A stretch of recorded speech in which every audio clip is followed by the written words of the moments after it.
Christmas season, the miracle that no one asked for. Can Robbie, DT, and Troops save the UK from Brexit? Are you mad? No. But can these three unwise men manage a football team? No again. Hey, ref! No! If you're not going to run, pull a man down, blood. Fuck off, man. Let's go! How many times has he done that? Shut up. You're not in the clear either. Fucking handball! Both went down. That's so funny, though. Real YouTuber's business. Coming to a YouTube screen near you, Fuck! Blood Brothers. Jesus Christ, bloody hurricane. December 11th, fans take to the field. Hey, big man, come on, man. Ho fucking ho.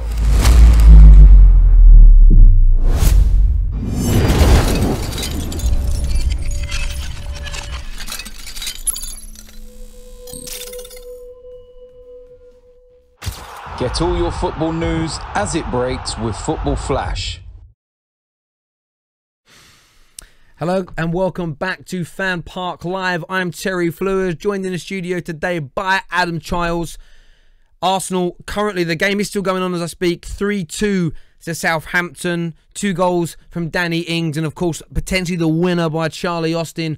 Awful goalkeeping today from Leno. The unbeaten run of Arsenal looks as though it's coming to an end. Staying in 5th place. We want to hear from you Gooners on 0203 606 0315.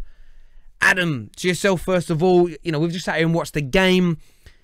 You look disappointed for the first time in a long while being an Arsenal fan. I mean, what have you made of your boys' performance today? It looked a bit lazy. It was haphazard, and I think it's totally reflected in the team sheet or the lineup. We got Xhaka playing at centre back, Monreal playing. We had injuries all over the shop. Koscielny just coming back from injury as well. So yeah, I think the scoreline and the way we played is just reflective of our lineup in general. And it's just to interrupt you, it's come to an end now. The final whistle was gone. 3-2 to Southampton, and as the thing here says, and Arsenal's 22-game unbeaten run comes to an end. On that unbeaten run, can you capture this for us, please, Javan? Oui.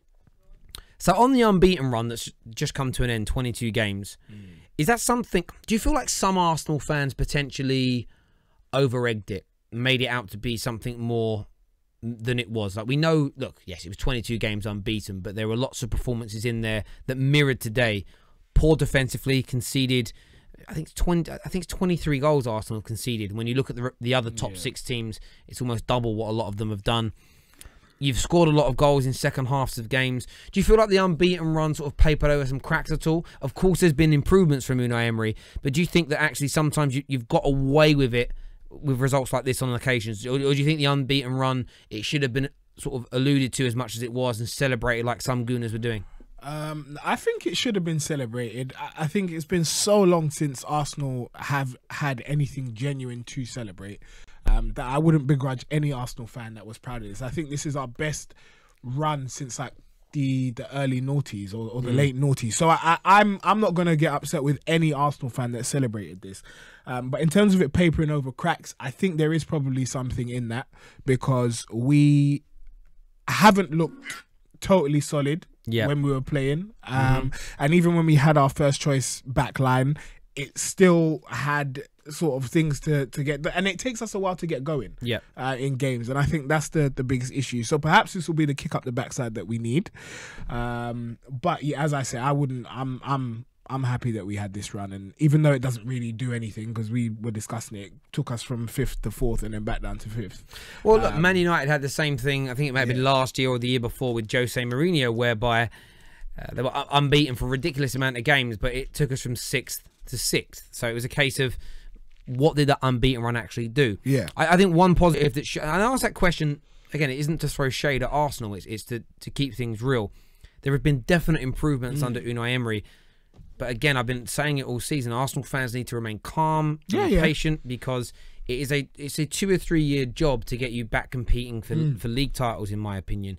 And I just think sometimes what football fans can do, and I think sometimes fan channels and people that have fans that have opinions that are seen by the masses can sometimes over-egg things and create a false sense of expectation that shouldn't be there, and the unbeaten run sort of fed into that a little bit for me. Arsenal were still conceding too many opportunities and too many goals in games, and that's the next area to fix, because scoring wise you're scoring up there with the best of them. I think you've outscored. We were looking at the league table earlier, and City of course have outscored everybody, but I don't think anybody else. You're in front of Chelsea, you're in front of Liverpool, Spurs. You've scored more goals than everybody else in the Premier League but Man City. So clearly for me the issue is you've got this time next year, if you conceded 10 less goals, maybe 12 less goals, you'll be in a title race. Fulham have nearly conceded as many goals as City have scored. That's disgusting. Yeah, that is terrible. That's horrible. That really is terrible. But yeah, now today was a reality check for Arsenal. And again, it's one of those things. I don't think, look, Spurs fans and ridiculous Man United fans are going to try and throw some shade here. Let them, because they're just being idiotic, bitter and stupid. They can see that Arsenal are on the way back. They can see that Arsenal are going to come back to power under Unai Emery with the new setup that the club has from top to bottom. But I think it's good to have the reality check that actually let's not get ahead of ourselves. Let's not start setting silly expectations, because if you do, you're only going to be disappointed when you're not challenging for the title next year. And that's when idiotic people will start turning on their manager too soon. And that's where, like, when people such as Javern were trying to say that Arsenal are title contenders this year, you just have to like slap it away, because it is ridiculous. We were not title contenders. The aim was always, if we were fortunate enough to get back into the top 4, which by the looks of things is looking a little bit suspect now. But yeah, it's like we said, I was always going to give Emery 2 years slander free to see what he's made of, and after that we'll see what Arsenal are saying. And I get that, and look, it doesn't mean you can't. I think it's not being negative to say you need to improve defensively. I don't think it's a structural thing. I believe it's personnel. I want to ask you today though about the goalkeeper, specifically on this subject and thread. The mistakes he made today from crosses. He pulled off some great saves as well, but the mistakes we saw from Leno today, do you think they're the types of mistakes that can be coached out of him? Or do you believe, because when he was signed, people spoke about he makes these mistakes, and he's not a young goal. He's not 18, 21. The man's in his mid to late, like he's in mid-late 20s now, moving to nearer towards 30 than he is 20. Can this be coached out? Is he a good enough goalkeeper? You look now, all the teams at the top have world-class goalkeepers. Do Arsenal have a goalie in Leno that could be at the same level as Alisson, Ederson, David De Gea? Is he there? Or can he get there? I think time will tell. I think, fortunately for goalkeepers, their career span is a lot longer. And we look at someone like Buffon, who's well into his 30s, and he's still playing at a relatively high level. So I think time is on his side. And even though he is into his late 20s, I think once he gets to around 30, then we'll start to see more of what he's about and what level he's at. So I think, yeah, as I said, that's on his side. It definitely can be coached, because it wasn't until like deep into the second half where I saw him try to come for those crosses that he initially left.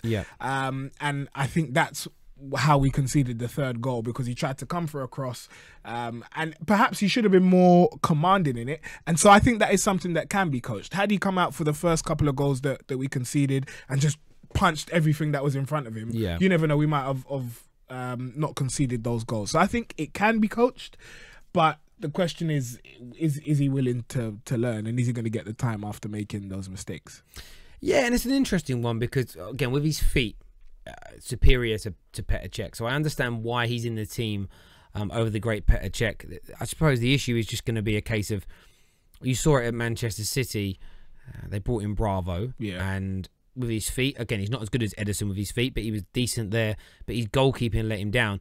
I think what you need to be an elite level club, if you want to have a goalie that plays out from the back, is you've got to be as competent with your feet as you are with your saving, as you are with your decision making. And I think Leno's issue is decision making above his saving. His saving ability is there, no doubt about it. His footwork. It's just some of the mistakes he makes, it's like brain farts. And you know, the final goal that went in today, Ederson, Alisson, they're not making David that De Gea. mistake. As a general, everyone makes a mistake, but with the amount he's already made at Arsenal, they're not doing that. They don't concede that goal, and I think that's the mate. But then again, those goalkeepers have cost 40s, 50, 60, 70 millions plus. Leno came for like 20. Yeah. So you know, you get what you pay So what are you for. saying? You think he's worse than Petr Cech, or Petr Cech's better? Petr Cech's a better goalkeeper. He's just not as good with his feet. I'm looking here at the games he's played. So if you think about this, right, Leicester he conceded, Palace he conceded, Liverpool, Wolves, Bournemouth. He hasn't kept a clean... the only game he kept a clean sheet in his last 10 or so, he's only made 10 appearances, I think 10, 11, was against Huddersfield when he won 1-0. Every other game he's conceded a goal in. Yeah. Now, some of that will be defenders, because defensively you're not strong, but is he a goalkeeper that's going to be able to keep enough goals out? That's the thing. Boys, in any of those games, I can't recall... You know how David De Gea will face like 15 shots and he'll just be palming them off like Neo from Matrix. I don't ever recall Leno having a game like that. Ever. In those 10 games, I can't think of him facing a barrage of shots where he's kept them out and it's been like, yo, Leno has saved us this game. Yeah, and that can sometimes be the worst thing, because if you're not conceding that many opportunities but still conceding that amount of goals, it means in those 1 or 2 moments where you need him, he's not there. And as a general rule, the very top goalkeepers step up at those moments and in those. We put out the stat, didn't we, of Liverpool, why they're doing so well in the Premier League this year. Last year, it was like 60% of the shots on goal were being saved. It's at 87% now. That's the difference between, and have conceded more opportunities on goal, which means defensively, people talk about how much better they are with Van Dijk, and they are better, but they've still conceded the same amount of opportunities on their goal. The goalkeeper just saved 27% more of the shots, which is why they've only conceded 6 goals. Big savers, like that one against Napoli. Oh, in the Champions League. Right at the end. Yeah. A lot of people have tried to play that down, which I think is crazy. It's it's positioning and rushing out made that save possible. And you made yourself big. You made people scared. Like, people were just at him. Why was it just at him? Because the man panicked because he saw this big old goalie coming out who saved all these shots. And Alisson is a tank, bro. He's huge. It's all part and parcel of it. It really, really is. Javon, thanks for capturing that for us, mate. Let's jump into some calls before we do the player ratings in a little while. Hello, welcome to FanPark Live. What's your name? Hey, my name is Joe. I'm calling from Sweden. Hello, Joe. How you doing, mate? I'm doing well. Who do you support? Before I start, I want to say that I'm doing good, bro. I support Arsenal, but before I start, I want to say I like what you and Adam are doing. Thank you, brother. Mate, but, can you do us a favour? Can you turn down your device in the background because there's playback? Okay, yeah, I'm gonna close the door. The keeper, yeah. Ah. Cool. Okay. Yeah, I did that already. But about the game today, I just want to say that, it's not so bad that Arsenal lost. With the players we have and with our value, I think we are doing pretty okay. But I think Emery, our coach, our manager, he trusts so much on Koscielny. I think he just came back from injury. He shouldn't have so much confidence on him to take out Bellerin and take out Lichtsteiner. I think he should keep more defenders behind him for us to be more strong at the back.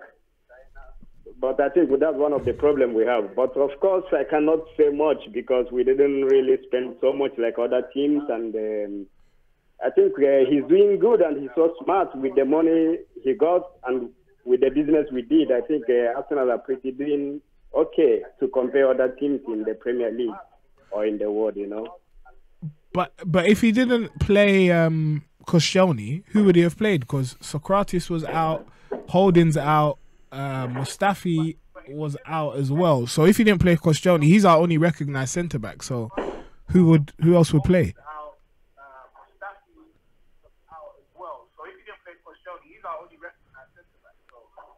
Yeah, I got your point. But I was saying for him to take out Bellerin and Lichtsteiner because those ones they're like a kind of protection to Koscielny. They are helping Koscielny. But as soon as we get out, I think Xhaka has to go back, and we looked a bit. Our back looked a bit open, Yeah, hear you, mate. Thank you very much for your call. Take care. Just get some more calls on, please, J-Ron. That's funny. He was listening to the playback. Yeah, rather than listen to us. Hello, welcome to FanPark Live. What's your name? Well, my name is Ace. Hello, mate. Who do you support? I support Arsenal. Okay, good. Just lost 3-2 to Southampton. The 22-game unbeaten run has come to an end. How are you feeling? You know what is it? Is it just me, or do I feel like that performance banged of Arsene Wenger? Like, because Koscielny hasn't adjusted to the new management at all. Wow. Okay.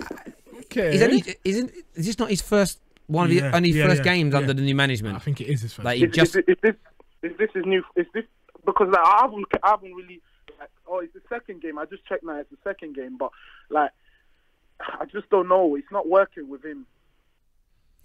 Basically, come on, like let's not be childish. A second game coming back from a really, really bad injury. Are we really going to say that it's not working for Koscielny, who's been our best centre-back over the past, like, 7, 8, even longer than that years? Come on, guy, please.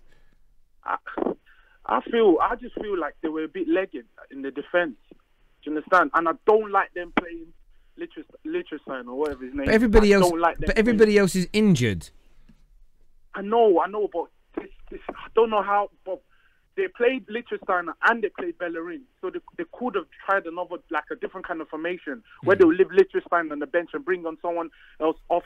Do you understand? One of the youngsters on the bench to start the game. Did you feel though that you played badly, or was it just a case of? I'll give you an example. There was a moment in the first half, and I think the ball was cut in.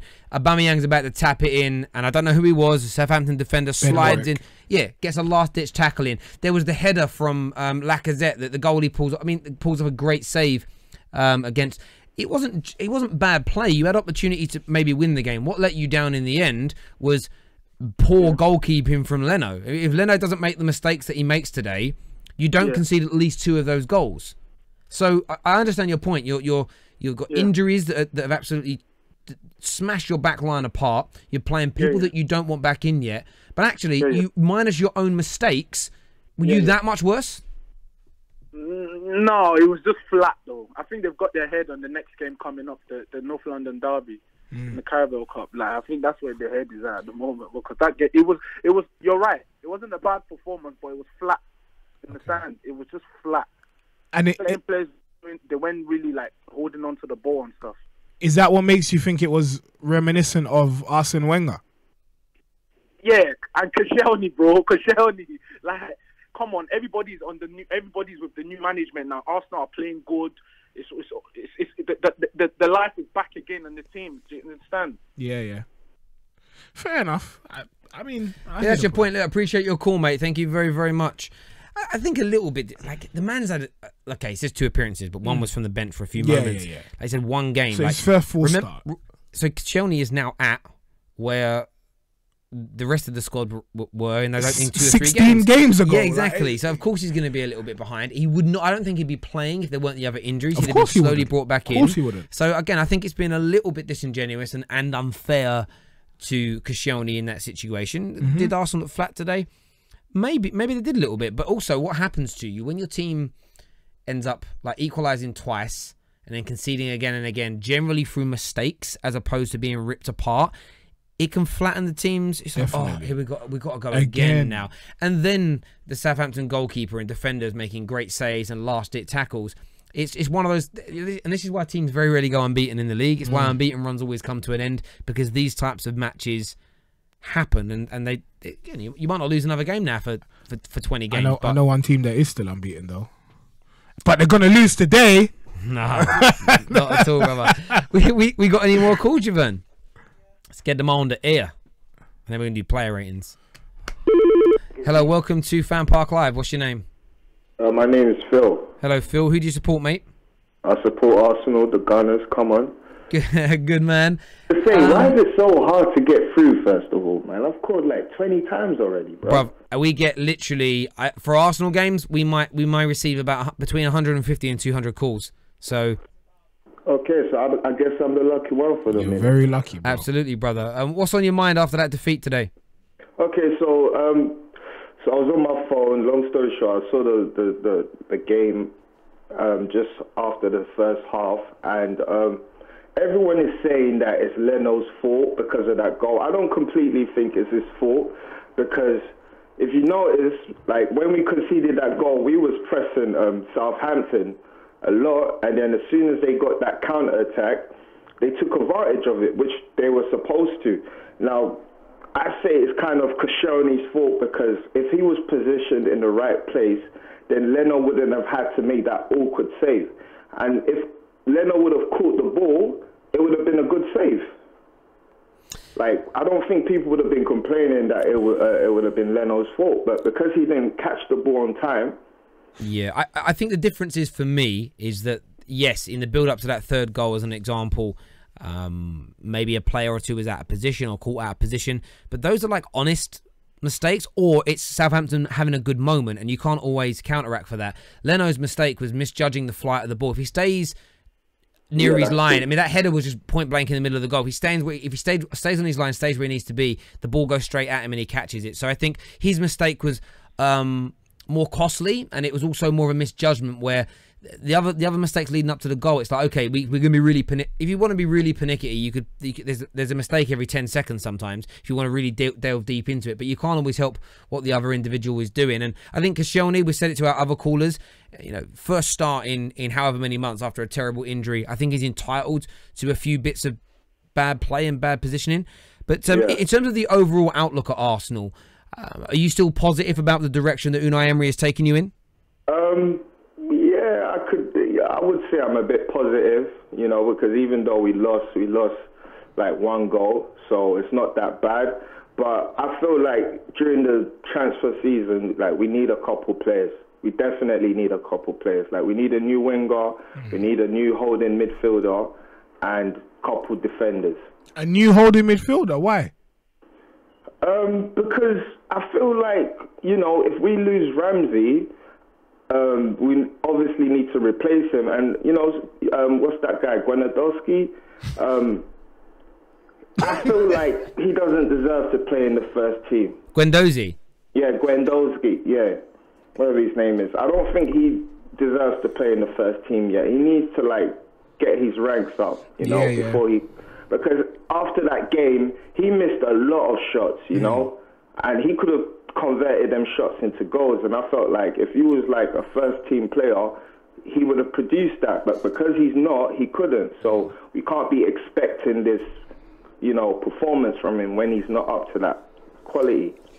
I do understand. I would only disagree purely because I think there are other areas that need more investment as a priority. But...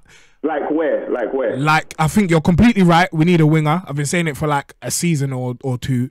Arsenal have no wingers, no out-and-out wingers, and I think that is the most urgent thing on the shopping list. And then I would say another centre-back is essential. And then I would start to look at central midfield and possibly another goalkeeper. But I would put another DM, maybe third or fourth on the list right now. But sorry to cut you, you notice, right, even watching the game, every time we have counter attacks, we don't ever have that player who commands the ball. Like, we don't have like that special individual who can just take the ball and just do something with it. Have you noticed that? Do you know why? Because he was on the bench. And his name's Ozil. Yeah, he's the person that's that should his be doing job. that. 350 grand a week player, joint highest paid player in the Premier League. That's what he should be doing. Yeah. But he doesn't do it enough for Unai Emery, which makes me believe he may get sold and then hopefully invest that money into somebody that can deliver on a more regular basis. Like Terrell. But hopefully we come back from this defeat and, you know, I feel like we could still make it in the top four. But I feel like even if we don't do if we don't do well this season, next season we'll be competing for the top two, most definitely. Big statement. Thank you for your call, my man. Cheers. Do you agree with that? Top two next year? Top two, Arsenal fans? Nah. Nah, not next year. Do you know what it is? It's like, it means... Not with Gwenadowski, boy. Man's nationality changed to like Polish. Yeah, Ski is Polish, right? I think, or something like that. Yeah, I was like, who? Oh, Guendouzi. Yeah. Gwenadowski. You heard Javern just laughing in the background, boy. We said this the other day, didn't we? When someone was like, "Oh, you're laughing at that guy who was stuttering." Yeah, Bianca said it. It's like, well, no, you don't hear what goes on in our ears, man. She actually rung me though. She goes, "I didn't mean for it to, like, I wasn't calling you out." She goes, "I knew it would be something like that, but I wanted you to address it so everybody else knew." I was like, "Cheers for that, Bianca. Thank you." If you are watching, which probably is watching, she always watches. Love you, Bianca. Sad life. She watches it live and the repeat. Whoa. Javern, can you capture this for us, please? Woo! Player ratings. You're a gooner. Why am I happy? I don't know why you're happy. Why am I happy? You I don't get it. You got beat by Southampton, bruv. Yeah, The true. worst, even Man United drew 2-2 with them, and we are the worst team in the top six. Yeah. We are. Listen, player ratings. We're going to go through them with you. You're going to do them all because you are Zaguna in the room. So we'll start off with the goalkeeper. Yeah. What would you rate him out of 10 today? I'm going to give him a 4. Why? Because I like the fact that he recognized that something in his game was lacking. So the fact that he wasn't coming out and trying to deal with the crosses. I like the fact that he tried, and I like his intent, but the execution was poor. So it realistically should be a 3 or a 2, but I'm going to give him a 4 for effort. Okay. Fair enough. Liechtensteiner. He also gets a 4 because he can't cross. He is what Bellerin was for the past 2 seasons. So yeah. Okay. Bellerin today. How would you rate his performance overall? Bellerin gets a 5. 5 out of 10. 5 out of 10. Yeah. Because 5 out of 10. Okay. Monreal. Solid guy. 6. 6. Yeah. Returning man today. Had a lot of shade thrown toward him on this show. A lot of Arsenal fans unhappy with Koscielny. How would you rate his performance today? I have to give him a 3. I don't want to, but I have to. At least 2 of the goals were his fault, possibly even the third one.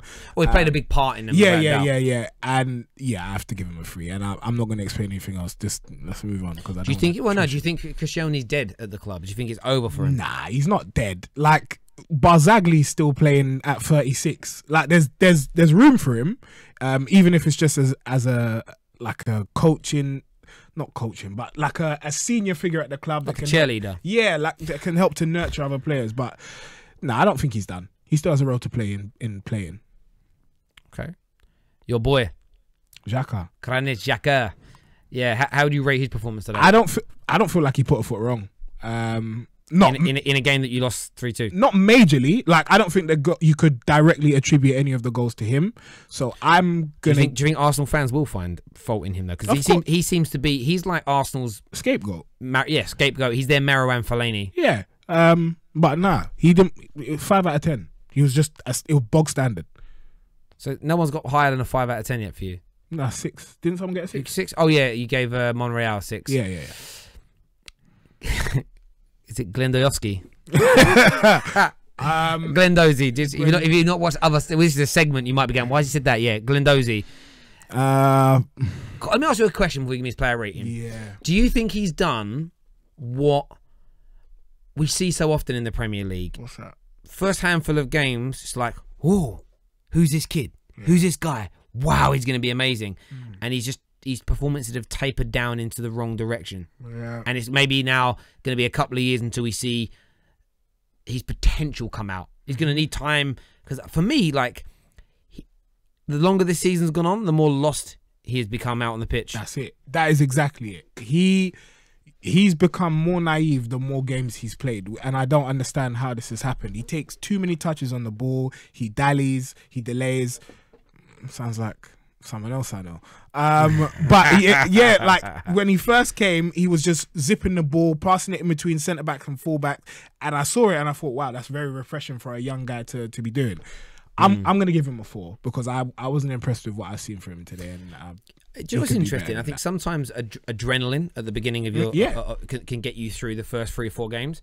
On top of that, you always have to like consider what the opponent team are doing. So that they watch. It's an interesting thing I watched in Jurgen Klopp's press conference, and he spoke about how they were questioning him about the quality at Man United, basically. So they're struggling X, Y, and Z. And he said, when we watch games, and this shows that, you know, the idea we've had about watching games in here with no social media, no commentary, and then reviewing the game, as opposed to listening to what everybody else is saying, so that indoctrinates you a little bit. He says when they watch the analysis of the teams they're about to play, they watch the games, but there's no sound. Yeah. So they're not listening to what a commentator is suggesting. It's them as a coaching team. They will look at it and say, This is what he's good at. This is what he's poor at. So maybe Guendouzi was getting a lot of praise from Arsenal fans, a lot of praise from the media, commentators, because he was just shining light. But the tacticians and the professional coaches weren't listening to any of that. They've looked at it and gone, okay, he's good at these 3 or 4 things, but look at the mistakes he makes. Yeah. Let's force him into making those mistakes. I don't know what they are. I'm not a professional coach. But let's put him onto his left foot.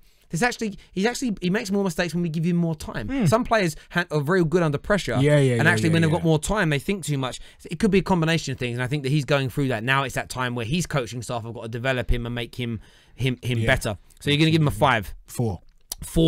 Yeah. Torreira. People talk about him as the best central midfielder in the league at the moment. Yep. I am hearing that from people. Yep. I actually picked him in my World 11. Yeah, because you're a sensible man. I did. I picked him over Kante, and I got some shade for him. Don't worry about that, honestly. Don't worry. You know those little stores that you see around East London where you can buy corn? The hot corn, you can buy corn and eat it. I could open my own with the amount they've got fresh this week, bruv. Honestly. I was wondering where you're going with that. And I was like, I could open my own store Monday morning. They're like, why are you picking Kante? I was like, because I would pick Torreira in midfield. My midfield 3 was good as well. It was Torreira, Verratti, Torreira, Verratti, and Modric is what I went with. But yeah, what would you rate Torreira's performance today, mate? I want to give him more, but we lost, so it's a 6. Okay, fair enough.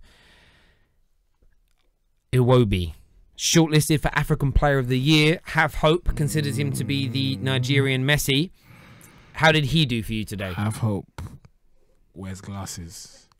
And whenever he takes off his glasses, you see the nonsense. That's why none of you have seen him without his glasses, because if he were to take them off, you'd all get blinded. Maybe he actually is blind. Maybe he is.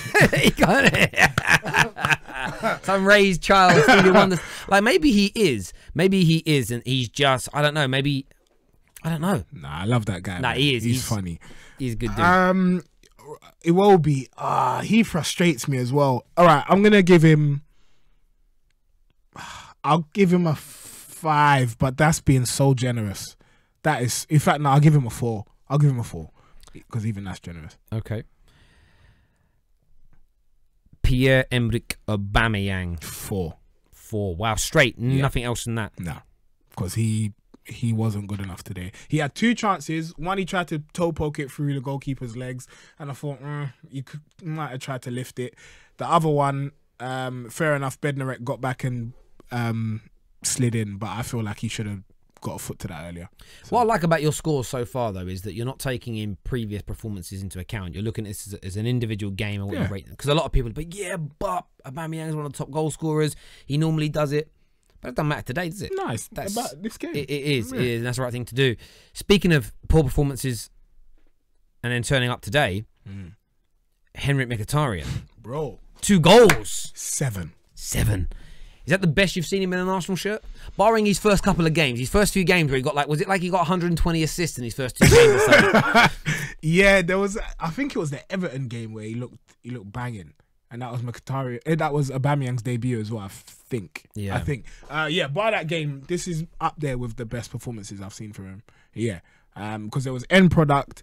He tracked back. He was creating as well. Yeah, no, I'll give him a 7. 7.5. 7.5. That's pretty decent from him. Let's look at the substitutes that came on for the Gooners. The first one that came on was Lacazette. Came on at half time. Yeah. He got an assist. Yeah, it's one of those weird assists where he just passed the ball. Yeah, he didn't really. I mean, did he do anything when he came on? Lacazette? Not really. I'll give him a 3. But that's not because he was bad. He just didn't have enough time to influence. Well, half a game. Yeah. Oh yeah, because he came at half time. 45 minutes he came on, bro. Fam. So 3, I think. You think 3? I mean, I don't slightly have to give him a 3. Oh. I watched that game, and I love, this is again, Arsenal fans are going to go, don't talk about my player. I love the geezer. I think him and Aubameyang are 2 of the best strikers in the world. But he came on and he did nothing. He didn't do anything. Not a thing. Nothing of any real note. Okay, he controlled the ball and passed it, but that's like minimum. Yeah, no, I have to give him a 3. Wow. Maitland Niles. 4.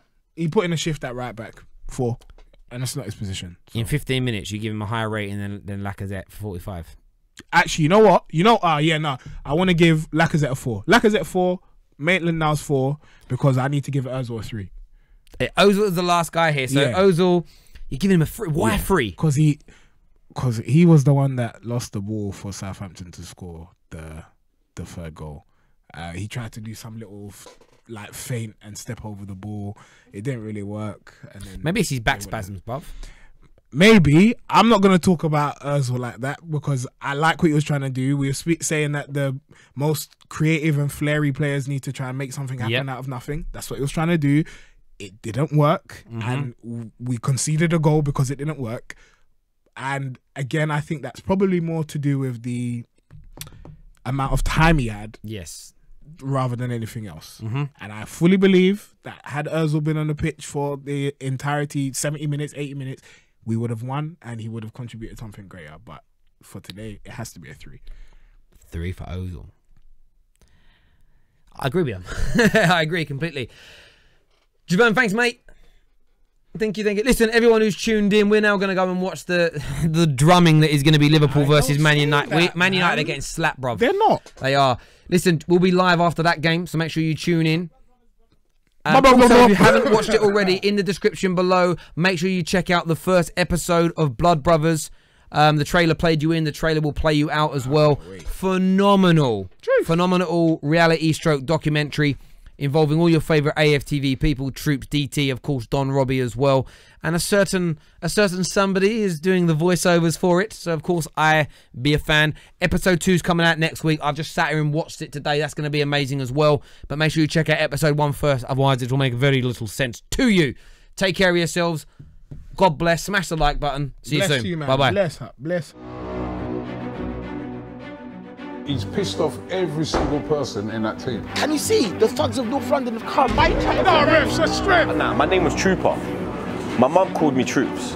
I stopped playing football because I had to take care for my father. Why is he talking? This guy, they want to fight him in the ring. He ain't gonna put me on my arse. I'll fucking absolutely annihilate him. I'll send him out on the stand if he puts me on my arse. No chance. Oh, sorry, Flex. I just don't want to hear any bullshit. I don't want to hear nothing. I want to see you on the pitch. Ross, that looked pretty bad. Don't move him.